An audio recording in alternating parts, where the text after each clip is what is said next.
Ibadah zakat meraih keridhaan ilahi.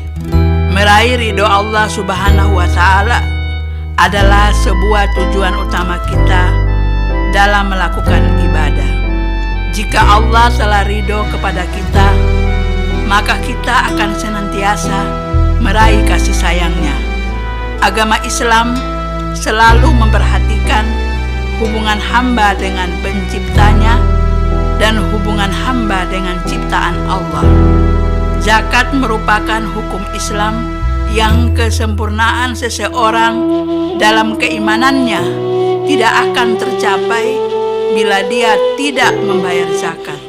Setiap kali Allah menyebutkan sifat-sifat penghuni surga, orang yang bertakwa atau orang yang beriman kepada Allah, maka sebuah kriteria yang ada pada mereka dalam surat Al-Baqarah ayat 3. Bismillahirrahmanirrahim. Alladzina yu'minuna bil ghaib wa yuqimuna sholata wa mimma razaqnahum yunfiqun. Yaitu mereka yang beriman kepada yang gaib, melaksanakan sholat dan meninfakkan sebagian rizki yang kami berikan kepada mereka. Para pendengar yang dirahmati Allah, jangan meremehkan zakat. Sebab Allah berfirman dalam surat At-Taubah ayat 103 yang artinya, ambillah zakat dari harta mereka guna membersihkan dan menyucikan mereka, dan berdoalah untuk mereka. Para pendengar yang dirahmati Allah, kita perlu mensucikan diri, harta kita, tapi jiwa kita lebih perlu disucikan. Sebab tujuan hidup seorang muslim hanya untuk meraih ridho Allah, yang mana dalam hidup seorang muslim ada tujuan jangka pendek fid dunya hasanah dan tujuan jangka panjang fil akhirati hasanah. Maka untuk mencapai tujuan tersebut diperlukan sarana atau alat. Sarana untuk mencapai kebahagiaan dunia dan akhirat dijelaskan dalam surat At-Taubah ayat 111 yang artinya, sesungguhnya Allah telah membeli dari orang-orang mukmin diri dan harta mereka dengan memberikan surga untuk mereka. Para pendengar yang dirahmati Allah, anfus diri, amwal atau harta adalah alat untuk mencapai tujuan. Jika alat dipakai tujuan, maka akan kehilangan tujuan yang sesungguhnya. Untuk mencapai keridhaan Allah, fid dunya hasanah wa fil akhirati hasanah, diri, harta yang kita cari hanya sekedar alat untuk menggapai tujuan fid dunya hasanah wa fil akhirati hasanah. Oleh karena itu, dalam Islam, hak milik pribadi diakui, tapi harus berfungsi sosial. Kalau kita lihat dalam Al-Quran, kata-kata zakat, infak, sedekah sekitar 115 ayat, lebih banyak dibandingkan syariat lainnya.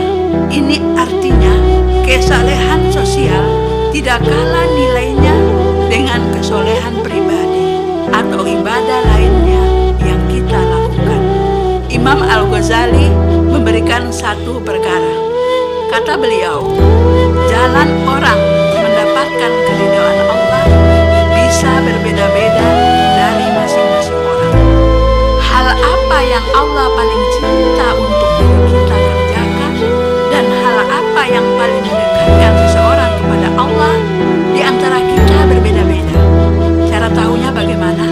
Beliau mengatakan, yang paling berat dirasakan oleh hawa nafsu itu yang paling mendekatkanmu pada keridhaan Allah.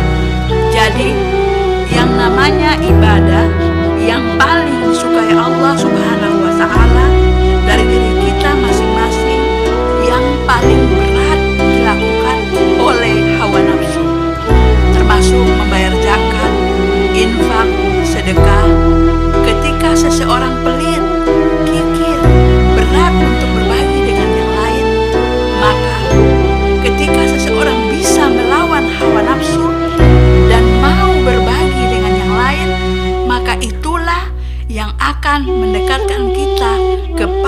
keridhaan Allah. Kenapa? Karena syaitan itu tidak mau melihat kita dekat dengan Allah. Kalau kita berat dalam urusan harta, maka yang paling bagus untuk meraih ridho Allah adalah membayar zakat, infak, dan sedekah. Mengapa demikian?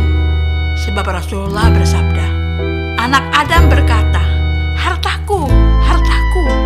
Padahal tidak ada harta bagimu, wahai anak Adam, kecuali apa yang engkau makan hingga habis, yang engkau pakai hingga usang, atau yang engkau sedekahkan, maka engkau mendapatkan pahala. Hadis riwayat Muslim. Sabda Nabi tadi menjelaskan, itulah harta kita yang sesungguhnya. Para pendengar yang dirahmati Allah, semoga kita bisa meraih ridho Allah dengan membayar zakat, infak, dan sedekah dengan harta yang terbaik dan hati yang ikhlas. Demikian penyampaian kami. Mohon maaf atas segala kekurangan. Wabillahi taufiq wal hidayah.